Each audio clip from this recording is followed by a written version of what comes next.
going to be comprised of mostly, if you want to determine a nice diet, I don't want to say there's a perfect diet out there because there isn't, a diet that's going to work for you, fruits, vegetables, whole grains, and some protein. So that's where you're going to want to limit your sizes of fish and meat and chicken.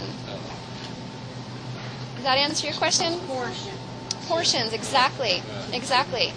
You eat this salad. Now, granted, it's got vegetables, which are great for you, but it has a gram of sodium in it per serving.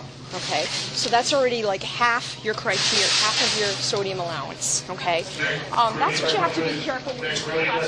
You have high blood pressure, if you're Afro-American, or if you're over the age of 65, to follow a 1,500 milligram sodium restriction per day.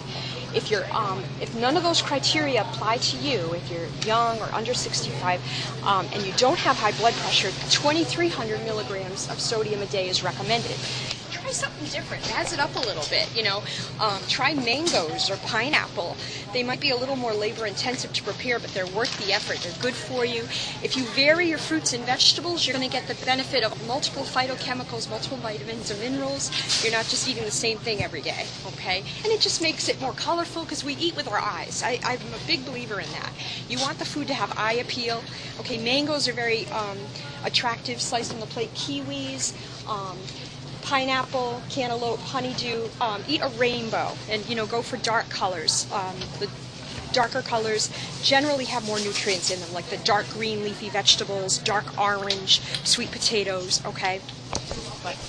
Eating a wide variety of fruits and vegetables gives you the opportunity to gain different arsenals of vitamins, minerals, and phytonutrients, phytochemicals. And that's a big word, but that means all those foods give you superpowers to do good things and to protect your body against illnesses. You can use the tofu just like you would meat or chicken or fish. If you do a saute, if you do a stir fry, substitute the chicken or the meat for the tofu. Makes sense. What do you guys use with the soy? You guys are soy eaters. We use the frozen soy crumbles, and we use it in place of meat in like sauces. Yeah. And then the sausage crumbles, we make a low-fat pizza, the soy sausage. Good. That's delicious. Excellent, good. Probably about 30% of our diet or less should be fat. So nuts are one of those tempting treats that you want to eat a lot of. And use that as kind of a condiment. You know, you're adding a little extra. I use nuts in my salad. I top a whole grain waffle with nuts and coconut. Instead of syrup or anything, I top my pancakes with nuts. That's how I use nuts. It's not butter. And it's 1.5. Yeah, it's low. It's a lot lower. Oh, it's olive oil? It does have olive oil in it. The good part about it is that there's no trans fats in it. Chris may have talked about that before. I don't know. Yep. For a tablespoon compared to butter, you're getting 5.5 grams less.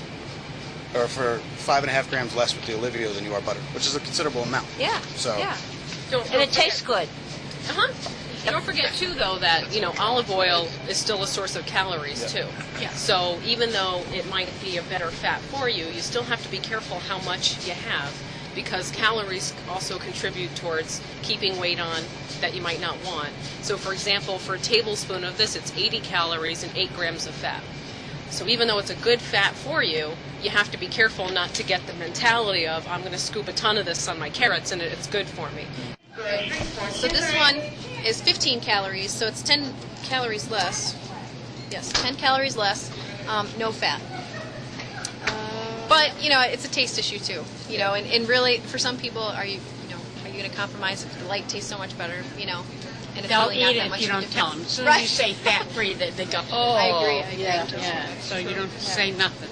Because that's what it's all about, is taking, if you look at something and say, well, I wonder if that's any good, compare it to something else. That's what it's all about, is, being able to compare two things. And then deciding for you, whatever your goals are. If you have diabetes, maybe it's the sugar. If you have higher cholesterol, maybe it is the fat, So whatever is your goal, and decide between the two of them which one's better.